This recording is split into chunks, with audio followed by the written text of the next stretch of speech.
It's almost like he knows that the time is close, and this is his last chance to really teach and preach on his way in. So we'll be starting in, let's see, was there anything else? So before we get into Luke 15 properly, right, we kind of remember the last couple chapters was he was invited to have dinner at the Pharisees' house, right? And what happened while he was having dinner with the Pharisees?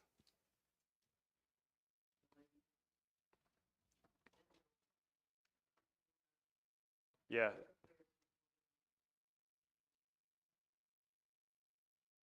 Yep. So yeah, that was the chapter before, right? So he was in the synagogue, and there was a bent woman who couldn't stand upright. So then uh, he had healed her, and then the ruler of the synagogue kind of chastised him, right? And Christ called him a hypocrite. But I think that was kind of the catalyst for them inviting him into dinner with the Pharisees. I think because of, that stunt that he had pulled in the synagogue, right? That's why they invited him over. And then I don't know how much of a coincidence it was that the man with dropsy was there, right? So that was the one from last week, was a man had entered in there, whether he was invited or not by the Pharisees, is kind of to see what Jesus would do when somebody comes in ill, right? That they kind of wanted to see, I guess. So this man came in here, and Jesus kind of knew that they would kind of set him up. So he'd ask him, right, if anybody had an ox or ass that he would take out to get water on the Sabbath day, right? And how much better than this man here who is ill. So this is kind of continues on. It doesn't really say much of a break of anything if you read through 14 and 15. So it seems like this is just a continuation of the immediately following kind of what happened there. All right, if there's nothing else, so we probably will have several short chunks. So as far as Luke goes, Luke 15 is a pretty short chapter already, so we're just going to do little chunks throughout, so there won't be real long bouts of reading. So with that out of the way, is there anybody who would want to read verses 1 and 2 of Luke 15?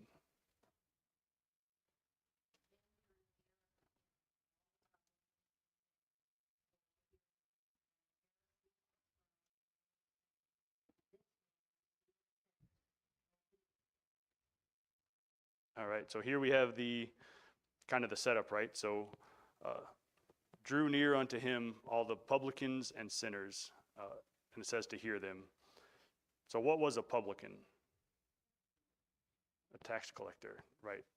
And everybody loved those guys, right? Just like today, right? Yeah, so in particular, yeah, they were looked at as traitors to their own kind of people, right? Because they sided with Rome. Obviously, was a level of extortion there that came about just because you were taking money from people to give to the Roman government. So they were obviously not looked upon well. And then sinners is probably just the general population, right? The unclean folks and those who were there who were looked down on from the elites. So those kind of people drew near to Jesus, right? It says they wanted to draw near to him so they could hear him. And in verse 2, the Pharisees and the scribes, they murmured to one another, right? So it's almost like they're whispering to each other, kind of the outrage they have.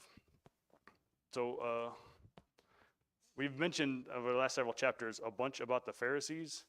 What is a Pharisee exactly?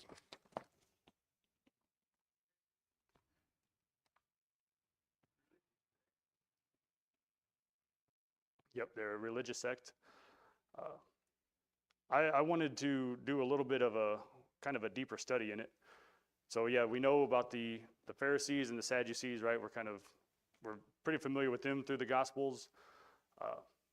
And I was kind of surprised because actually what kicked it off was I started this when I thought I was going to have to teach on chapter 14, and he went into it says a chief Pharisee, so I was wondering, well, chief Pharisee, I mean, how many Pharisees could there be? I was thinking with the Sanhedrin, you know, we know there's 70 there plus the high priest. So I was thinking there was a couple dozen.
Rough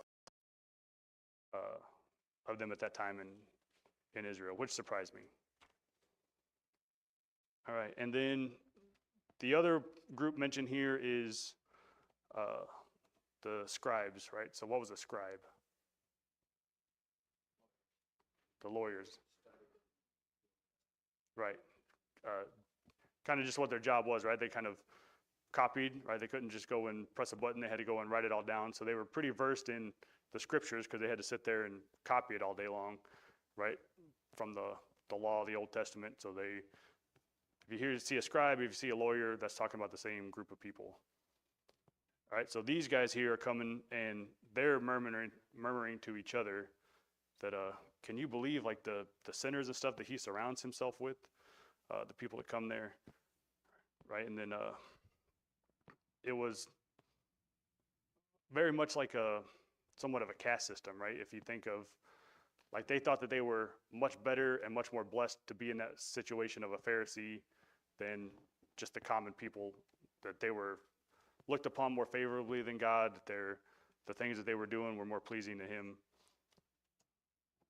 All right, so then if I get somebody to read verses 3 to 7. And he spake this parable unto them, saying, What man of you having 100 sheep, if he lose one of them, doth not leave the 99 in the wilderness, and go after that which is lost until he find it? And when he hath found it, he layeth it on his shoulders, rejoicing. And when he cometh home, he calleth together his friends and neighbors, saying unto them, Rejoice with me, for I have found my sheep which was lost. I say unto you that likewise joy shall be in heaven over one sinner that repenteth, more than over 99 just persons which need no. All right, so as these people draw near and the Pharisees and the scribes kind of look from on, Jesus has kind of been his theme lately, has another parable. And what was a parable again? We kind of talked about this a little bit a couple weeks ago. Also, you know it's my day to teach because I squirreled away a water in the bushes earlier today.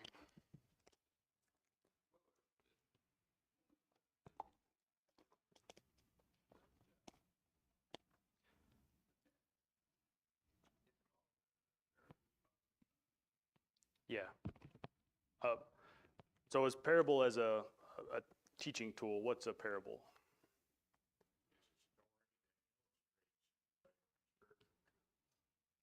Yeah, it's like it's a story that kind of compares, right? So you have this thing that you kind of want to illustrate, and you word it in this other way, right? And especially with Christ, it's a yeah, kind of helps you understand something that you might have difficulty understanding, right? It's a teaching tool that he would use. I read this definition the other day. I think it's a good one, and this is from Smith's Bible Dictionary. But the word parable is a Greek parabole, which signifies placing beside or together a comparison. A parable is therefore literally a placing beside, a comparison, a similitude, an illustration of one subject by another. All right, so Jesus, again, continuing his theme with parables. So he has this parable of a lost sheep, right? So this shepherd's out there, he has 100 sheep. He does his counts, or he notices somehow the one is missing. So what does he do with the missing sheep? He goes and looks for it. Does that mean he probably just abandoned the other sheep, or right, just kind of left them alone?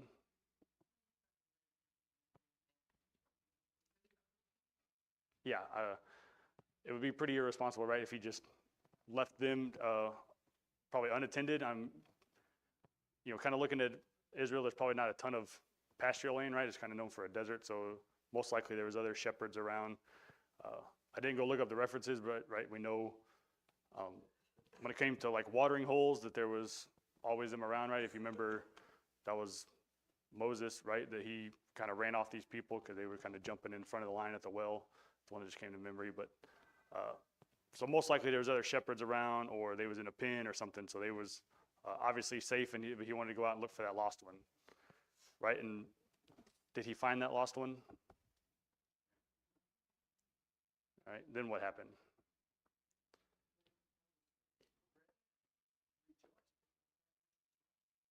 That's right. One thing that I really like about this is he carried it on his shoulders, right? So he found the lost one, and he wasn't risking losing it again. So he made sure that it was safe and secure, that he carried it the whole way back on his shoulders, right?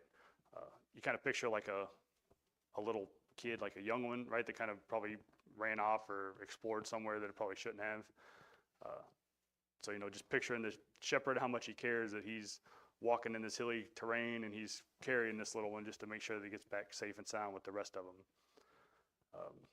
Yes, and then so now it's back. He's got his full count again, and he immediately goes and starts rejoicing, right? Calls the other shepherds around. I'm sure they can relate to losing one at one point, so calling them around and rejoicing with them, just celebrating that they had found the one that they had lost. All right, so what's that kind of a picture of, I guess? Jesus kind of explains it to us at the end.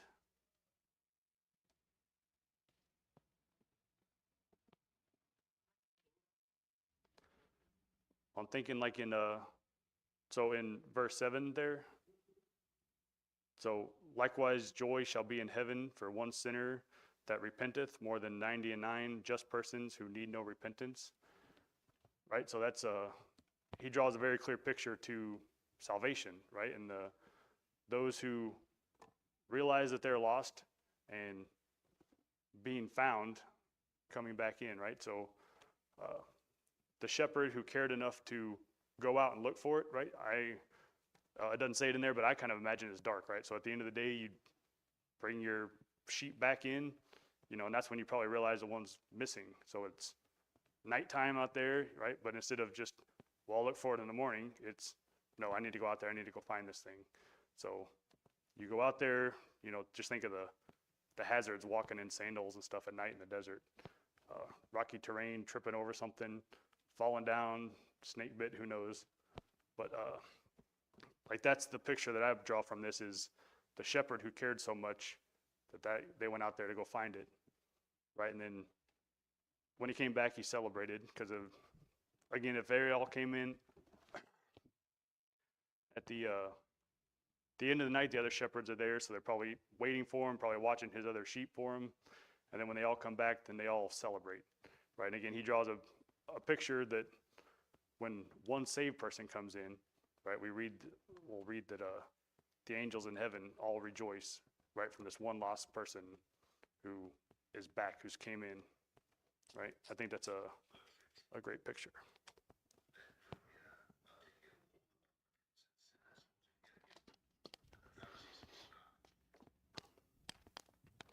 That's fine. Could this thing just read my notes for me? That'd be great.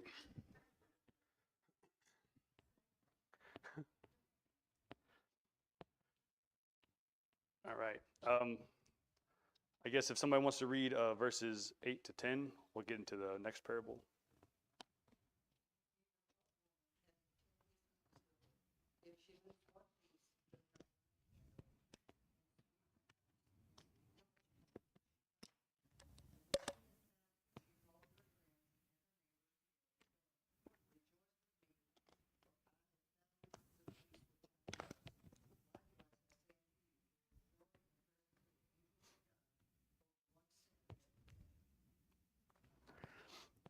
All right, so it looks like he immediately jumps into another parable, very similar. But what is this one relating to?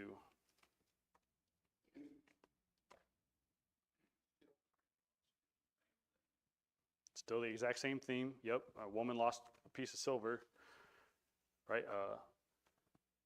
So kind of reading in the teacher's booklet.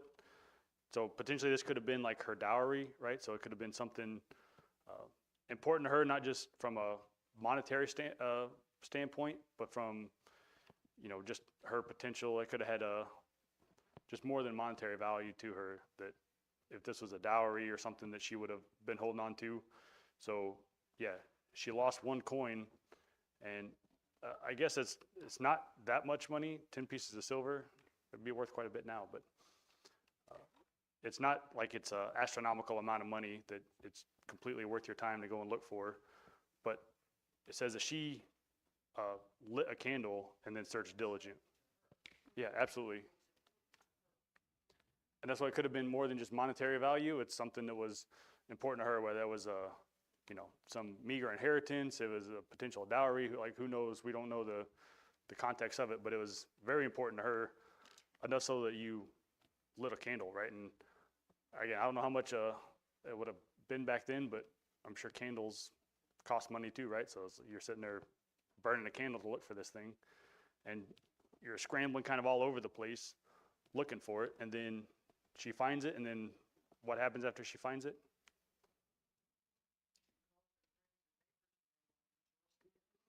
That's right. Yeah, so kind of the exact same theme, right? That something that was precious to you gets lost, and when you find it, then it's a group celebration, right? It's not just me happy that I found this thing. It's friends or loved ones or peers. We're told angels in heaven rejoice with God every time a sinner comes in. So he ties it exactly back to the same thing with salvation.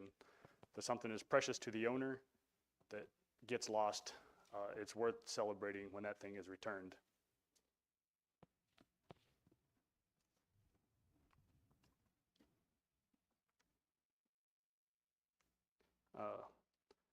Another thing that kind of stood out, so if you jump through this, so at first it started out with 90 and 9, right? So 1% versus the rest of them, and then now it's, let's see, how many did she have? Having 10 coins, yeah, so it's down to 10% now that you lost. And the next one is going to be 50%, right? 1 out of 2. So he's kind of narrowing it down as we go. Is there any other comments or discussion points on the first 2 parables before we get into the third one here?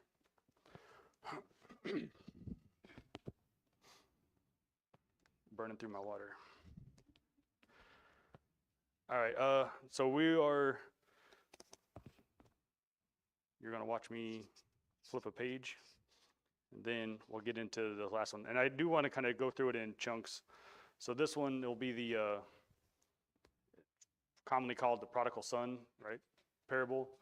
And that's not an overly common word that we hear today. I've only ever heard it in the context of this scripture, right? And it's very famous, lost people in this world are even familiar with it. And I always thought prodigal was a good thing. Like, oh, look, the prodigal returns and this and that. And I looked up that word. That's not a good word. That's wasteful, like squandering, which of course is his actions. But again, just hearing the context of this, I associate it with the return, the coming back as like a good thing. And I mean, I'm glad I don't use it in my normal conversation because I would have been way off. But yeah, when I looked it up here, I know I have the definition because it was very surprising to me. That's right. Yeah, it's a not a good thing at all. And we will go through it. We'll go through it step by step. And since this is all familiar with this, I'd like to kind of go through, if we can, and focus on the actual parable itself, and then kind of circle back to like the scriptural application and the bigger parts. And I know that may be a challenge. I know what I'm asking there, but is it? Yeah. I don't have a stool. I should have brought one up. All right. So if we get started, let's do 11 to 13, please.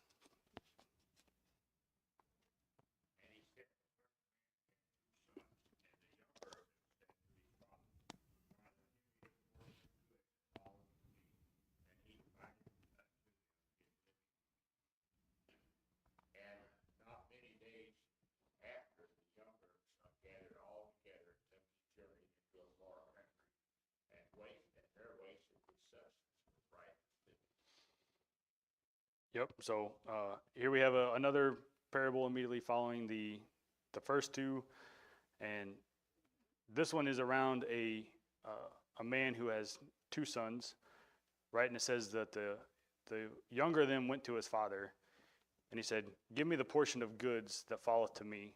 So what is he asking here? Yeah, he's asking for his inheritance, right? Is that a common thing? How do you typically get an inheritance? Yeah, typically when they die, right? So essentially, in essence, is like, what's he asking for here? He's essentially wishing that his father was already dead so that he could have the things that, quote, belong to him. Right, and as a younger son, it would be the older son would get the double portion. So here he's got two sons, so this would be a third of the father's living. So that's a substantial portion. And, if I was a father, I would just tell the kid to go kick rocks. But he followed through with it. So he divided up a third of his belongings. And, I'm sure the kid wasn't looking for 20 sheep and 5 candles or anything, right? Most likely he took all the stuff and sold it for money to give to this kid. So he's asking for a lot of effort on the father's part. And of course, we don't know, we find out later on that the father had servants, so he had a pretty sizable estate, I'd assume. So, that's some effort.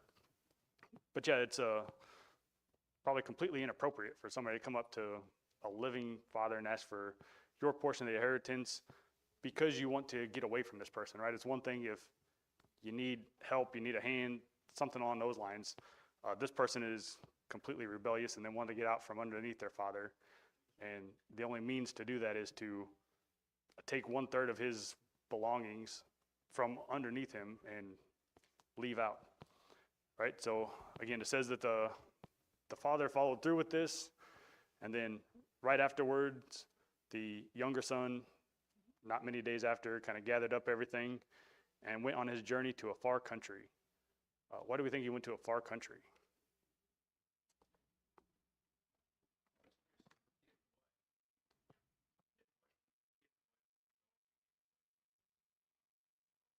That's right. It's getting as far away from the things you can. It's also, uh, with the things that he did with it, he's going to an area that he's not known in, right? He's going to be around a bunch of strangers. You can kind of reinvent yourself. You can kind of act differently than when you have people who you've grown up with your whole life, and you kind of see and you feel, when you're doing something wrong, that they can call you out. So he wanted to go as far away as he could. I kind of relate to that. I don't live around here. I'm not from this area, right? I kind of moved up here, not necessarily just to get away with things, but he wants to go and be as far away as he can. And there, like what Brother Homer said, that he wasted his substance with riotous living. So I didn't look up the Greek on that, but it's probably as bad as it sounds, right? We probably all got our own definitions of riotous living and what that kind of means. We might have a little bit of context later on, but again, the brother wasn't there, whether it's rumors or whatnot. But there.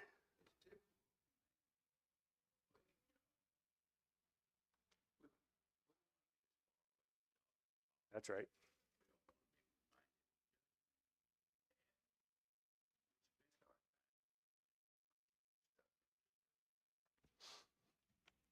Yeah.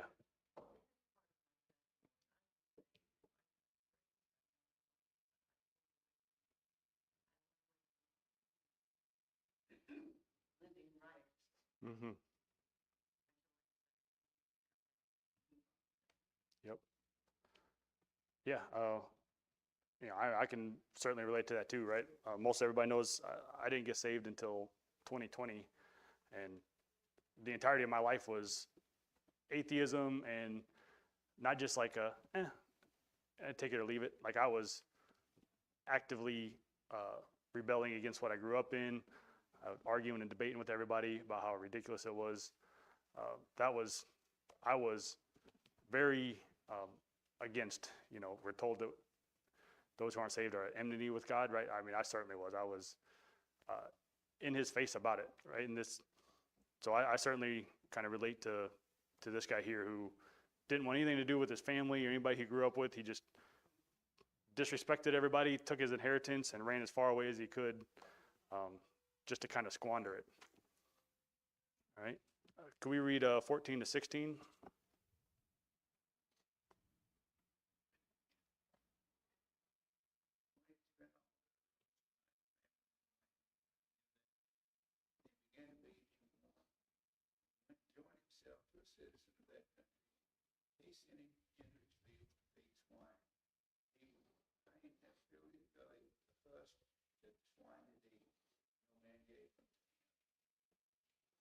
Yep. So here, right after he spent it all on, partying or whatever else it happened to be, then it was just his bad luck, right? That there was a whole famine that kind of came to that land.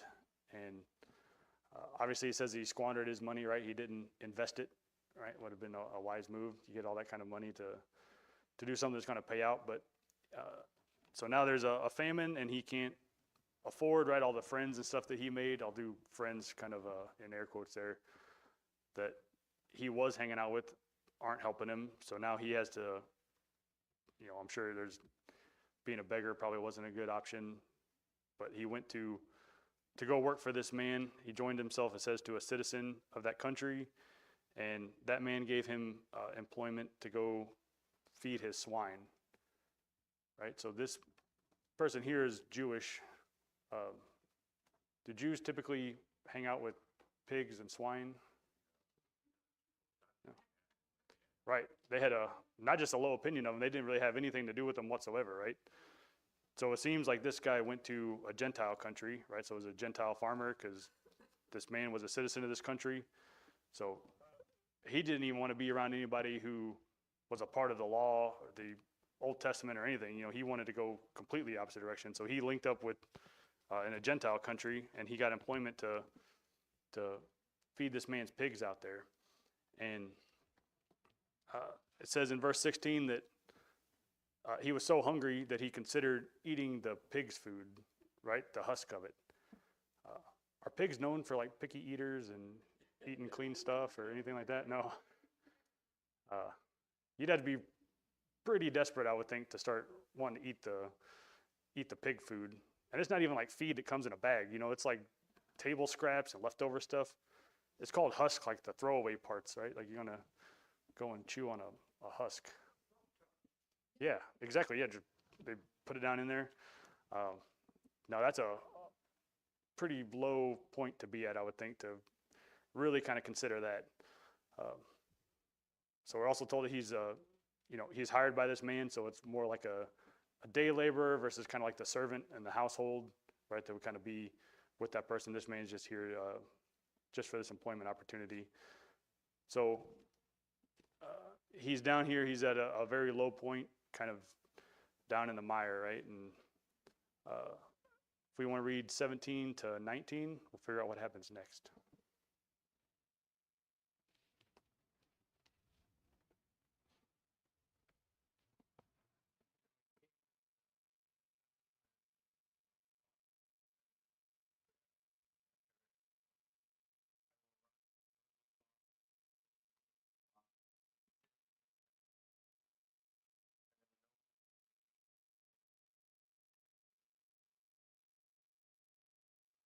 All right, so it says that he came to himself.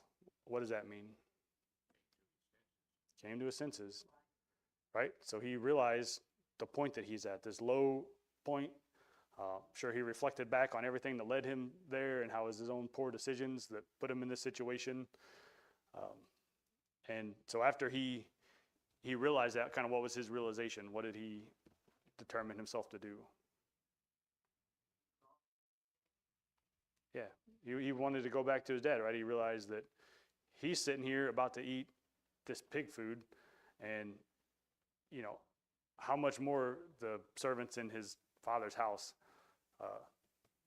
But I mean, to his credit, with his repentance, he's coming back as a servant, right? That's technically he's an heir, and he's willing to come back and work, knowing that his inheritance is gone. That was an heir, yeah. I mean, he's an heir, just doesn't have an inheritance, right? But I mean, he's coming back to work and to serve in this household to earn a living versus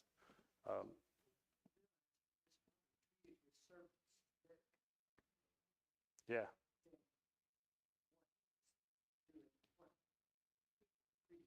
exactly. It says, yeah, he had bread enough and to spare, so they had their fill plus some.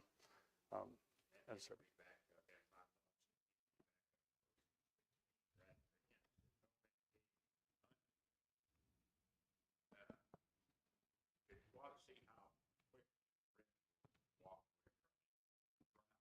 exactly, yeah.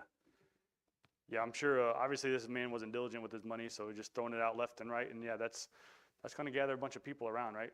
I mean, we know the ones who follow Christ just for the free food that he was giving out. So, yeah, this man's out here just spending money that we all know how people tend to spend money that you don't earn anyway. And the fact that he was looking forward to it and riotous living, yeah, I'm sure he had quite the entourage there for a little while. But as soon as he needed help and he was out of it, yeah, he was all on his own. Nobody was there for him. All right, and then so he kind of says to himself kind of how he's going to kind of approach his father, and that he's willing to come back and work for him. If we want to do 20 to 24.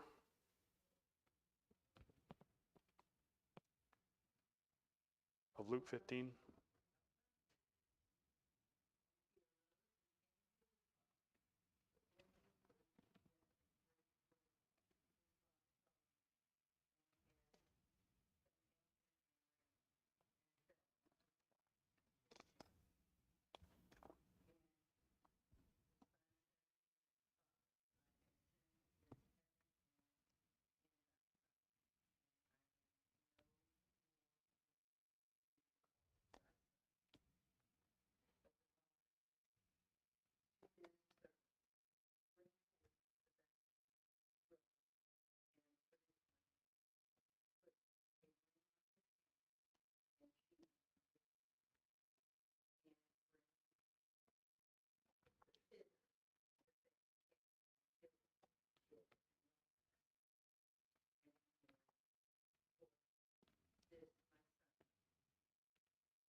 Thank you.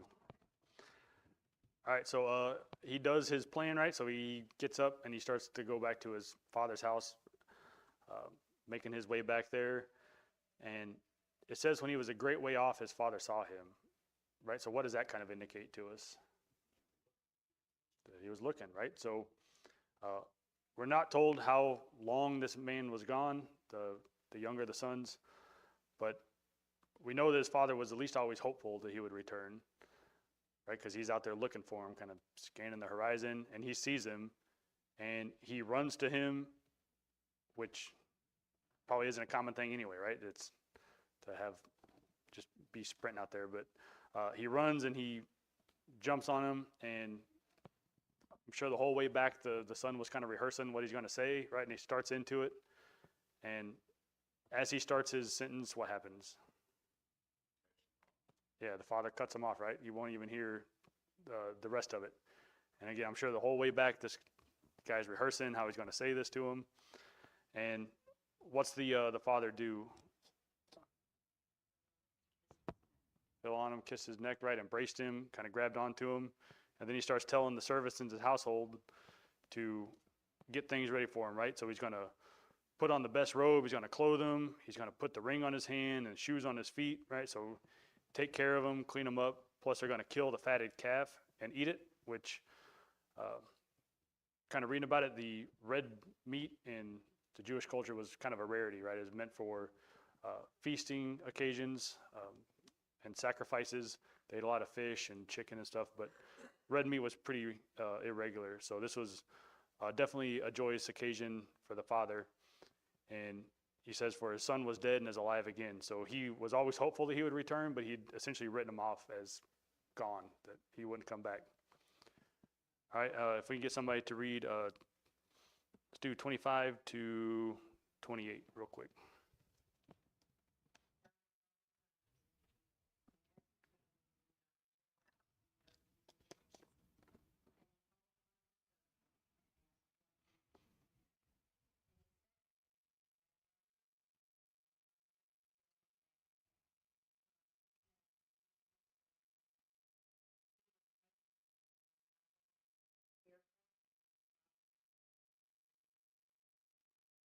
All right, so the elder son who was out working all day, right? That's was his thing. He comes back in. There's obviously a bunch of commotion and such, and he kind of inquires about what's going on. Why is everybody dancing? And there's music. And he's told that his younger brother has come back. So he's obviously excited as the father was, right? And he wished somebody would have came out and told him sooner. Was he angry? Why? Yeah, he's angry. And not only was he angry, but he got pretty pouty there towards the end, right? And so he wouldn't even go in and celebrate with them. He decided to just sit outside while all the joyous celebrating is going on inside. So much so that the father had to come out there and talk to him. Right? It says that he entreated him. What does entreated mean? Begged, right? Yeah, I looked it up. Webster's Revived 1913 is to ask earnestly, to beseech, to petition, or pray with urgency, to supplicate. So it's begging. I mean, it's not just asking, but it's to the point of begging. To come back in, that this is a joyous celebration. And then if we could read 29 to 32, we'll finish out the chapter.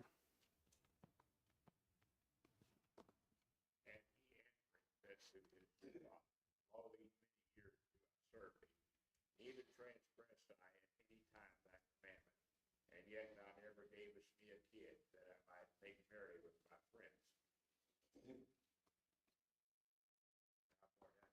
There's a 32. We'll finish out the chapter. But as soon as this thy son was come, which hath devoured thy living with harlots, thou hast killed him for him the bad cat, and said unto him, Son, thou art ever with me, and all that I have is thine, and it would be that we should make merry and be glad. For this thy brother was dead and is alive again, and was lost. Yeah, so here we have the father kind of talking to the son. Well, the son kind of talks about why he's all upset, right? It's because he had diligently served him, right, for all these years.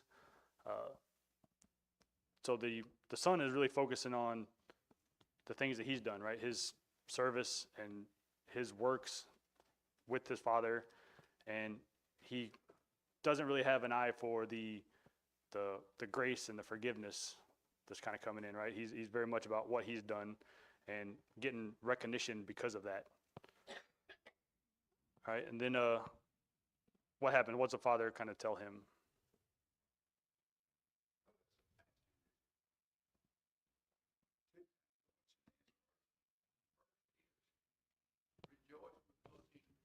Mm-hmm. That's right.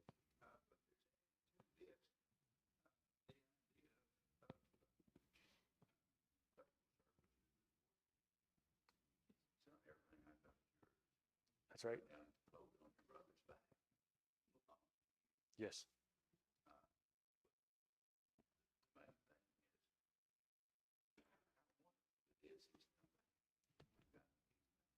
Yep. So he is telling him that your service has not gone unnoticed, that this man's already had his inheritance. Literally everything else belongs to the elder son, right? And that didn't make him happy. But it's also, yeah, how often do you have somebody who's dead and alive again, right? They'd written him off. They thought they'd never see him again. And yet here he is humbling himself and coming back. So yeah, the whole theme of all three of these parables, right, is somebody who had something precious that was lost, and then the celebration that happens, we're told in heaven a couple times. So how it ties into salvation, right? Being out there, being lost, realizing you're lost, realizing that you can't do anything on your own, right? This guy was out here, there was nothing he could do on himself. So humbly he came to the Father, and I believe there's obviously true repentance there, right? Because he didn't come back, sorry, Dad, I'm back, let's pretend like nothing happened.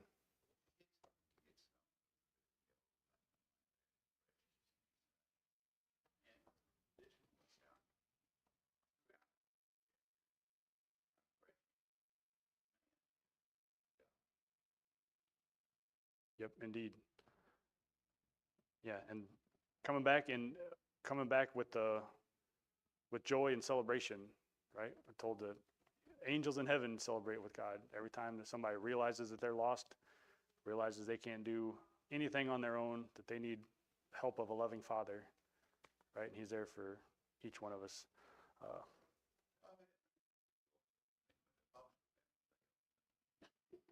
Yeah, a lot of face palms probably on my side. Yeah, I wish we had a little bit longer to kind of go into the more spiritual side of it. But yeah, obviously it's very well known for a reason, right? It's very relevant, and I'm sure we can all relate to it. All right, anything else on here before we close out?